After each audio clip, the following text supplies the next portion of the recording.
काचेचे तुकडे एकत्र करून त्यापासून छोटे छोटे गोळे तयार करावेत. त्या गोळ्यावर सर्व बाजूंनी काचेचे तुकडे चिटकवून तयार केलेले हे उपकरण शेतीची पीक संरक्षण म्हणून कार्य करते. फायदे: शेतात पीक तयार झाल्यावर अनेक प्रकारचे पक्षी पिकांचा नाश करतात. त्यामुळे पिकांना मोठ्या प्रमाणात नुकसान होते. विशेषतः ज्वारी, बाजरी, मका, कारण या पिकांना कंसे येतात आणि या पिकांवर पक्ष्यांना सहजासहजी बसता येते.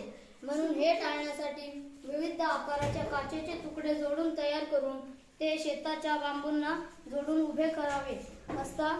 त्यावर सूर्याचा प्रकाश पडल्यास सूर्याचे प्रकाशाचे परावर्तन होऊन पक्ष्यांच्या डोळ्यात ते परिवर्तन किरण गेल्यावर पक्ष्यांच्या डोळ्यांना त्रास होतो.